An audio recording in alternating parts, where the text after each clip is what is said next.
Mesdames et messieurs, bonjour.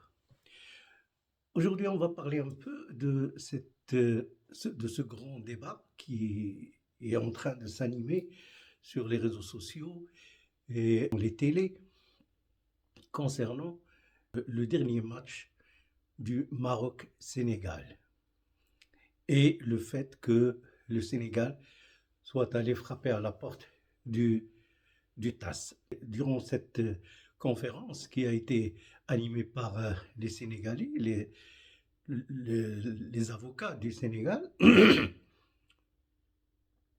le discours qui a été animé est un discours basé sur l'émotionnel. Donc, ce discours que essaient de véhiculer les Sénégalais et les avocats, cette équipe d'avocats du Sénégal, c'est un narratif et qui est repris bien sûr par les médias, un narratif qui cherche à asseoir dans les esprits le fait que les Sénégalais qui sont les victimes dans cette affaire. Bien sûr, à force de répéter ce discours, ils cherchent à vaincre sur le plan émotionnel. Seulement pour les juges, les experts du TAS, ils ne parlent qu'au texte. Et ils ne font parler que les textes. Ce qu'on va essayer de développer par la suite. Le TAS n'a que faire de tout ça.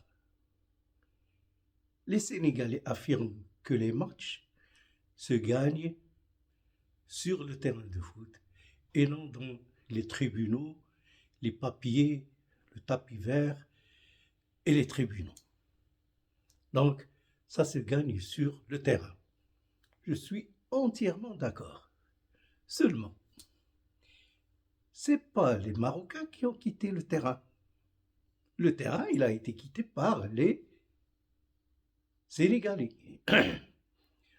Donc, maintenant, il paraît que la question se résume à y a-t-il eu retrait de l'équipe sénégalaise ou non?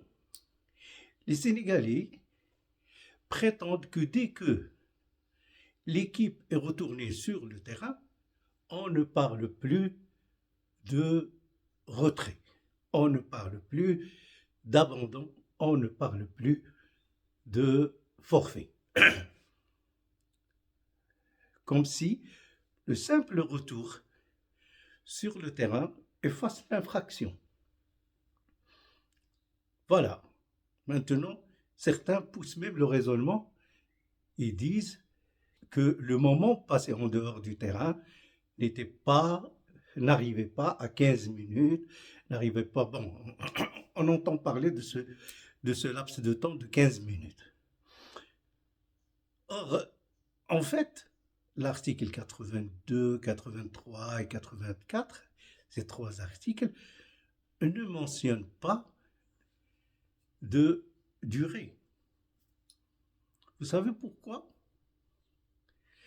Parce qu'il n'est pas question de parler de retour. Il n'y a pas de retour. Dès que tu es sorti du terrain, l'action est consommée. L'infraction est consommée. L'arbitre doit siffler la fin du match, ce qu'il n'a pas fait, malheureusement. La seule question qui devrait se poser, combien de joueurs sont restés sur le terrain? S'ils sont moins de 7, c'est terminé. C'est un retrait, c'est un forfait. Donc, les articles ne parlent pas de laps de temps passé en dehors du terrain parce qu'il n'est pas question de parler de retour. Les textes ne parlent pas d'un éventuel retour. Maintenant, dans le cas d'espèce, il y a eu 3 joueurs qui sont restés sur le terrain. À un moment donné, quand Sadio Mané est entré chercher ses copains, il n'y avait plus aucun Sénégalais sur le terrain.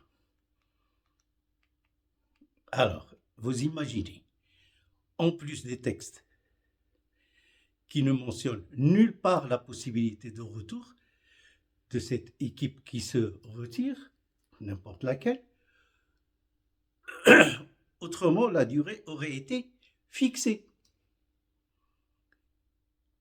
pour ne pas donner la possibilité que l'on revienne le lendemain pour dire, après réflexion, nous avons décidé de reprendre le match. Vous voyez, ça serait absurde. Donc l'infraction de retrait a été constatée par l'arbitre dès que les joueurs ont quitté le terrain sans son autorisation. Si l'on revient à cette question de 15 minutes, comme quoi l'arbitre peut tolérer une absence, un retrait du terrain ne dépassant pas 15 minutes. Ça les arrange bien, les Sénégalais. Seulement, les 15 minutes, c'est juste une pratique.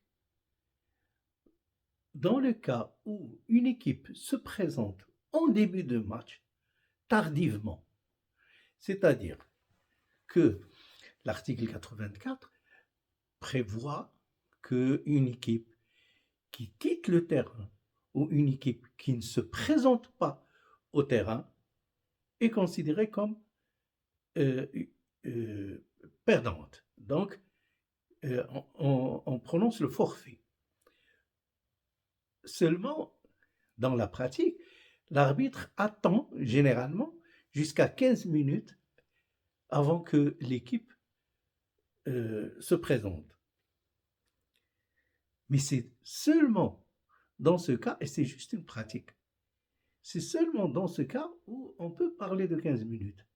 Mais quand l'équipe se retire en plein match, c'est-à-dire qu'il le fait volontairement, le fait qu'une équipe se présente tard, le législateur, enfin celui qui a posé les textes, prévoit le fait que cette équipe aurait été attardée, par exemple, par un cas de force majeure ou on ne sait pas.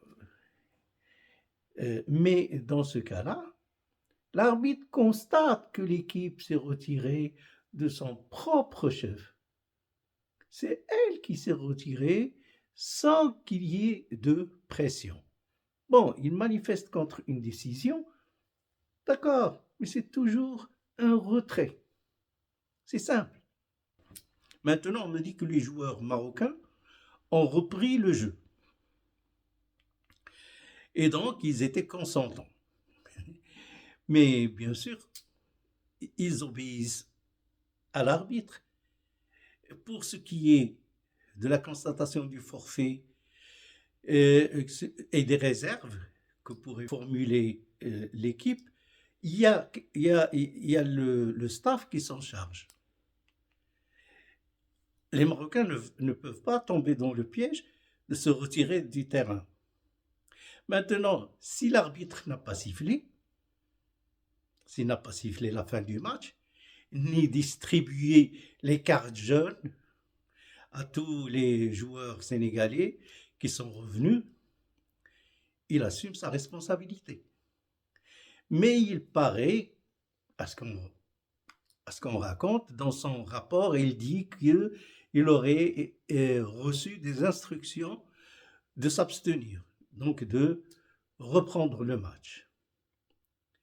Dans ce cas, et devant le cas où l'arbitre subit une pression ou une intervention ou des instructions d'une hiérarchie, c'est pour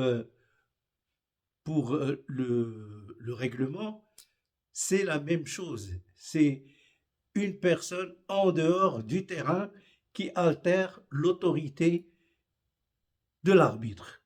Et quand l'autorité de l'arbitre est altérée, les textes prévoient aussi la perte de l'équipe au profit de laquelle il y a eu intervention. Tout simplement. On ne va pas chercher ailleurs.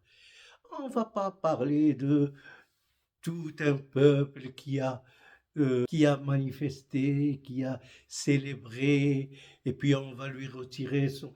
Mais ça, le droit, les textes ne prévoient pas ça. Ils n'ont pas de sentiments. Il y a des institutions à respecter. Un point, c'est tout. Merci, mesdames et messieurs.